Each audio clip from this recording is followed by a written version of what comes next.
Hi guys, and welcome back to another episode of War of Trades, episode number 2. We are going to go from $0 to $1 million. We are going on this journey. We don't know how much it's going to take, but I believe that we should be able to do that together. We should be able to achieve this goal together. We're going to study stock trading, we're going to study technical analysis, fundamental analysis, everything that we have to do, we're going to do. We're going to study psychology, we're going to study psychology of money, we're going to study psychology of stock trading, how our psychology affects what we do in the stock market, where we sell instead of buy, where we get fearful and don't do what we actually should be doing, and that's something that is stopping us, and I don't want us to be stopped. So let's go into it. The first thing that we have to look at is the SPY, or the spider ETF trust, and we were talking yesterday about the SPY hitting this line right here. This line is the moving average, and the moving average is 381, and we are beneath it. Usually, if you look at the stock market, you will see that this line usually becomes the resistance line. So this is the line where people usually start selling. And here you see here you see this candle. I believe it's called a shooting star, and usually this means that the stock, or the price of the stock, or in this case of the index, that it's going to go lower. That's usually what it means. So it's important to look at this in this way. And here you can see we have started here, we've went up actually on 387. We can look at the 5-minute chart. Here you can see 387, and here the RSI was high, and you saw people selling, and here you can see how much selling pressure was, so that we came back down here. So if you were to buy, if you were a day trader, where is the best position to buy? The best position would be here, and the best position to short would be here, and it would be when we move further away from the 50-day moving average. And here you could be buying. Here you can see, if you take the ruler here, you see up, it's 1% from here, and something similar we should be seeing here. See, almost the same. So that's important when we trade. If we look at the daily chart, you can see here we have the dividend. It's actually $1. Okay, that's great. The same goes here. Okay, and you can see here that the RSI is still a little bit high. In the past, when we saw it, see here, the RSI was at 55 and we saw selling, and here you can see there is still buying. We're still seeing some buying. This graph is a little bit inclining. We will see what's going to happen. You never know, that may be some important news from the market makers. We could see some great news about inflation, etc., or the Fed pivoting. We don't know, but we will be here and look at the chart. Then let's look at the VIX, or the volatility index, or the index when people feel fear. And you can see here that we are going down. The RSI is coming a little bit low, and usually you can see from the past we've been here. So usually when the VIX is at 33, we could be buying it, and when we come here to 70, 78, 72, we could be shorting the VIX. And here you can see the VIX is a little bit weak now, which means that we could be expecting some growth, some further selling. US 100 index, similar SPY, US dollar currency index. The dollar is still strong, still going up because of what we are seeing in the world as the dollar as the reserve currency of the world. And let's look at something interesting. I was looking at Boeing yesterday, and here you can see, actually this is of course the daily chart, and here you can see how interesting. We had an uptrend and we fall down, and maybe it's because we've seen selling pressure, but maybe it's because of the sudden sell or the expiration of the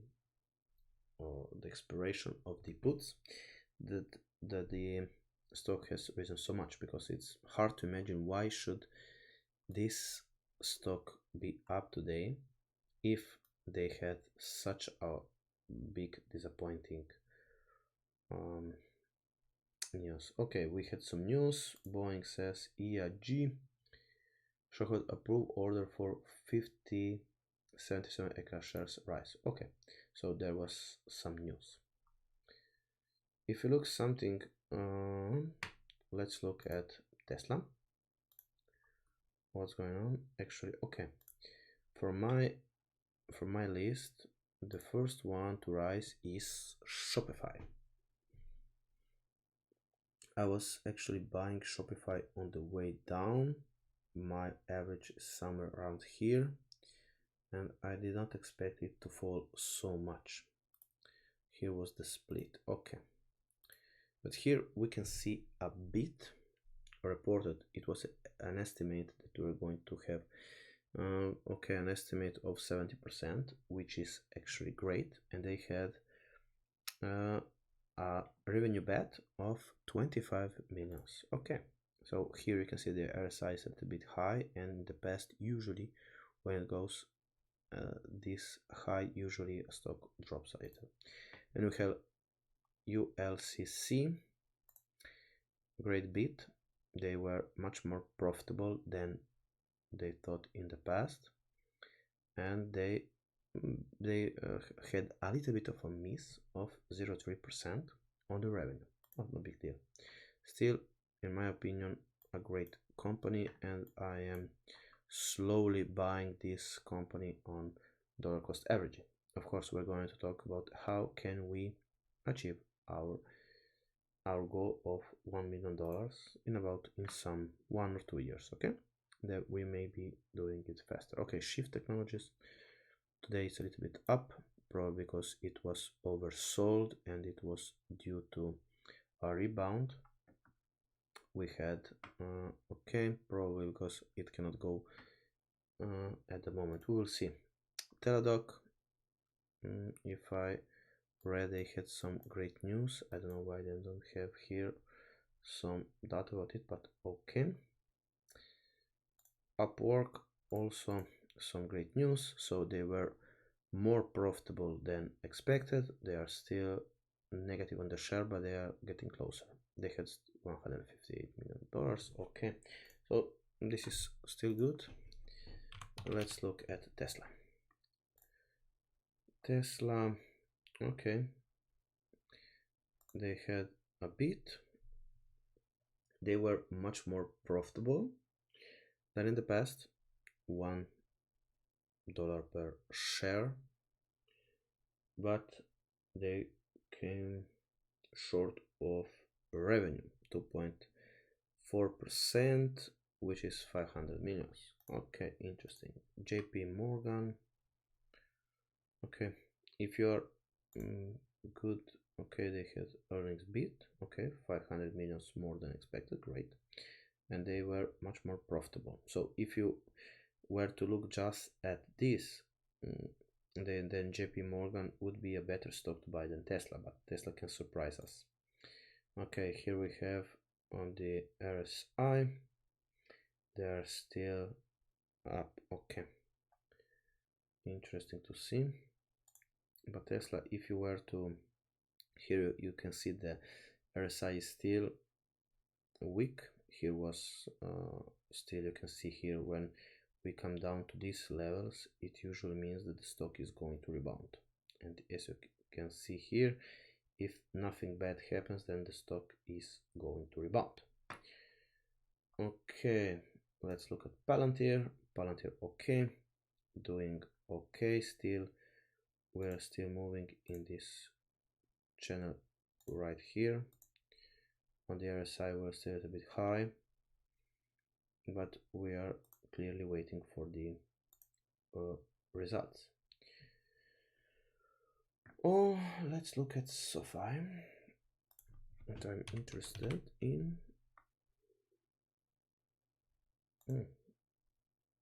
Let's SoFi. Okay, SoFi today are a bit down.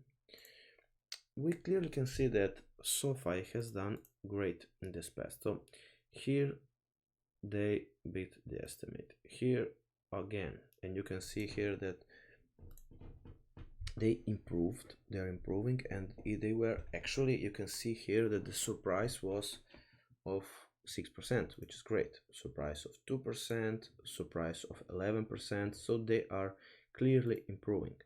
And the estimate, and they're going to have on November the 1st.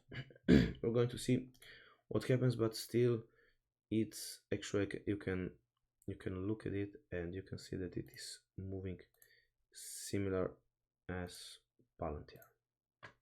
These are crazy low levels to get into this stock right now. Okay, Google, interesting. You can see here they had a miss, and they actually missed quite a lot sometimes. So, but now they missed for 2%, which is a lot, and the earnings were 16% lower. But I still believe that in the long run, Google is still a strong company and probably a great investment. We will see what happens in the future. Intel, okay, similar story. They have earnings today. We're going to see.